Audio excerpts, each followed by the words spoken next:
আসসালামু আলাইকুম এভরিওয়ান, আমরা কেন আছেন গম আছেন না বিয়াকুন আই অনরবন সুইটি গম আছি।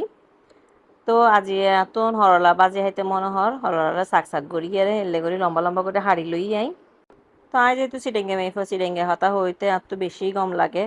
এরপরে ফরানোর ফরানোর দিকে শান্তি লাদে এন হবের মতো নয়। তো আজ এখন হরলার হাড়ি গিয়ে আই এখন এটা মশলা দিয়ে দিম, মশলা হরলা ব্যাগ কোনো এক সাইড করে রাখি।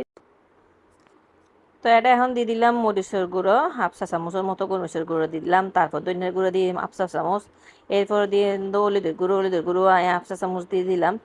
দিয়ে আধা চামচের উপর দিলাম দেরি দিয়ে এখন লবণ দিয়ে দিলাম স্বাদ মতো অল্প আধা চামচের মতো বড়ি দিয়ে বালা করে মাখি লইম। মাখি দিকিনি করে হাতত ফানি দিম, ফানি দিয়ে তারপর মশলার মাখি লইম যাতে হরলার গাত একখানা লাগে লাগে যাবে, নইলে ফুয়ানো ফুয়ানো লাগতে না যাইব এলে পালা করে যেখানে যেখানে করে মাখি লই এখন আস্তে করে আলাদা আদর করি করি করি করি নরে এই হিল্লে করি আবার মাখি মাখি ডলি ডলি মাখি মাখি দিয়া পড়িব একবারে ঘষি ঘষি দিয়া পড়িব লবণ তবন যেন বেকুন বালা মতো ঢুকি যা কই খান মশলা ইনে বা হরলার ভিতরে। তো হরলারে দি গম করি দিয়ে রে হতন রায় 5-10 মিনিট কিনি মাখি দেখি রাহি দিম। তো এবার মাখা থাকা ওই দেখান চুলা দিলাম গই চুলাত ফ্রাই প্যান বয় দিলাম দিয়ে রে এখন এটা কিছু তেল দিলাম অল্প করে তেল দিয়ে রে এখন কেনা গরম করে লাড়ি সারি ফ্রাই প্যান কেনা করে গরম করে লইম।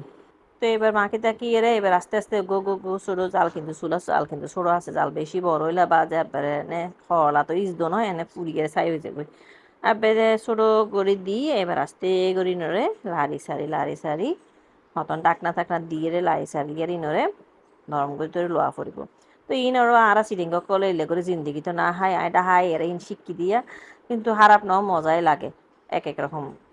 তা আরা কিন্তু ই যে এরে বেশিরভাগ বত্তা করি আর নলে রাঁধি উনি টুনি দিয়ে রাঁধি আর কিন্তু ইয়ান বেশি মজা লাগে। তো এই চুলার আসায় দেখাই দিলে এবারে ছোটো করে দিই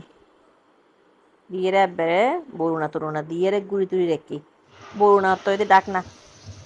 দিয়ে গুড়ি রাখি এবার হতন বাদে উল্টে চুলে দিই।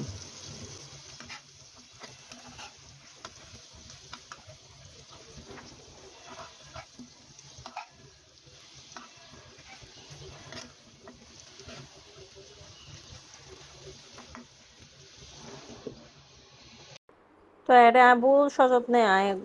কুড়ার ঠ্যাং রেন দিয়ে আর তো কুড়ার ট্যাং ট্যাং হাইতে এত মজা লাগে। তো ফার্মের কুড়ার ট্যাং বাজি দেশি কুড়ার ট্যাং ট্যাংই না মজা নেই গোস্ত মোস্ত কিছু নেই হাই আরে স্বাদ নেই।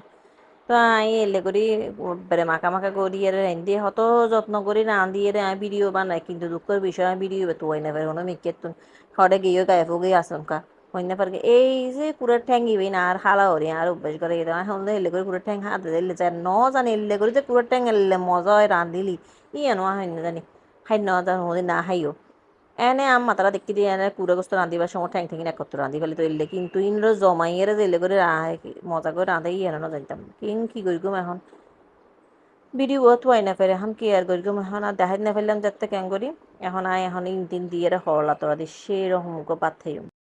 তো এবার গরম গরম ভাত লই তারপর হরলারে বাইজি দি ইনে তো লই ফুরা ফুরা মিক্কে ইয়ে ইন্দি সিঁড়ি তারপরে ও ফোরে বাজি এখন বয়স দিতে তো লিসা পরে দেন পোয়ানা কেন করতাম মনে হয় আরেকখানে তারপরে মা কি তারপরে কুড়ার ঠ্যাঙিন একখানা করে লই গোড়ের সোয়ালা তোয়ালা জি না আসিন একখানা লইয়ের এং করে মাখি রে হানি ওরে কি মজা গরম ভাত বাজে ওনারা কাহাই চাইন ওই সহান হা বোর জন্য হবুতে কুড়ার ঠ্যাং ও হা জিনিস নে তা তো বেশি কম লাগে হাইতে একবারে মা কি সেরকম করি হ্যাঁ হরলাইন সেরকম হয়ে যাবে নরম নরম হয়ে একটা ফোড়া ফোড়াই আমি কে ভালো গো মানে কি হইম। তো এই তো আজ এবার ছোটখাটো ভিডিও শেয়ার করে দিলাম বহুত দিন হয়ে এটা কোনো ব্লগ ফ্লগ কিছুই নসারির ফেসবুকত এবারে ফেসি এবার ডাউন হয়ে গিয়ে তো বাজে ভিডিওগুলো লাগিলে কেন লাইক টাইক দিও না কম করি তা আজি এর দূরেরই আল্লাহ হাফেজ আসসালামু আলাইকুম কম থেকে